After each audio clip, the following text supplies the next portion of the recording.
This is the Wargrave Challenge Cup. That is the club women's eights event. We've got Worcester on the left and Royal Chester Rowing Club on the right.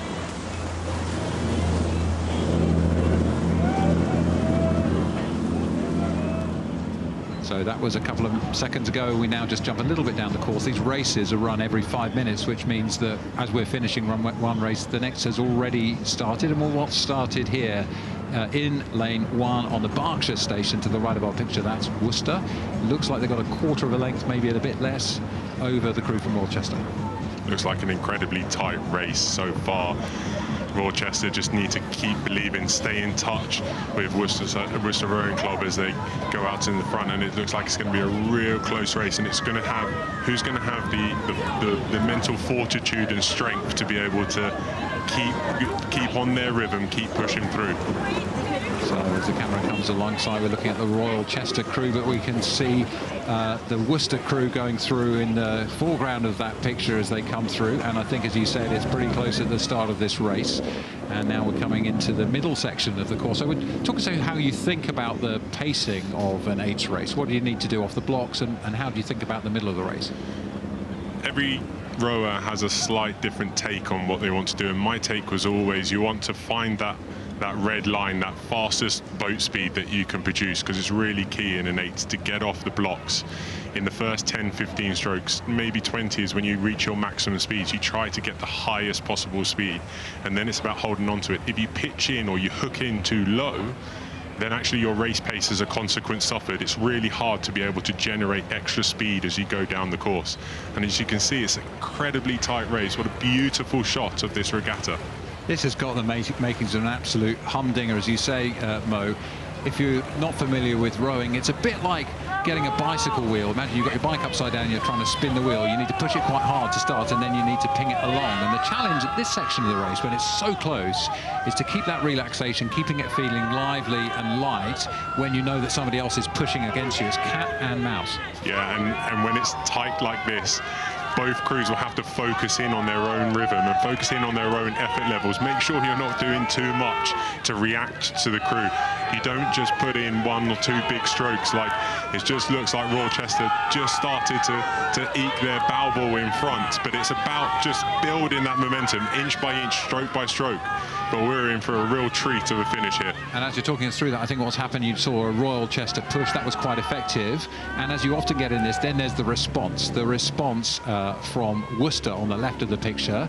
Looks like they're coming back to being on terms. We're just through the middle of the course, probably another 40% or so of this 2,100 metre 12 track to go. And so one crew pushes, the other tries to hold, and then they'll push in response. It can get very tough mentally, can't it? It really can, and this is where the coxes play a really key role, keeping their crew informed, keeping them to keep their eyes in the boat and to push really hard. Yeah, so Francis Thomas coxing the Worcester Rowing Club crew here.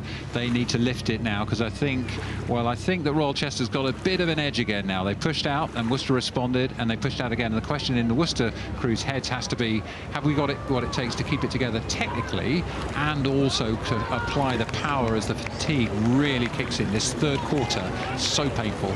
It's incredibly painful when you've taken on that first half. It's hurting, and your mind is telling you to stop. All your mind is trying to do is to get you to ease up, but you've got to overcome that power. The pain is there for a reason, and you want to push it away. Here we go, looking at the back of the Worcester crew. Isabel Potterell's back, and there we are from the other view, as we can see Henley Church on the finish, overlooking the finish line there. It looks like Royal Chester have made a move in the last 20 or 30 strokes that could be decisive. So you come down into the enclosures, a lot can change. It looks like Worcester Rowing Club have just upped their rating, and they're starting to come back slow, not much, but they're starting to come back stroke by stroke. And are we in for another incredibly tight finish? Here we go, Worcester. Come on, now's the time to attack. And in Royal Chester, you've just got to hold them off. Has the push that Chester done to get that sort of quarter length of clear water?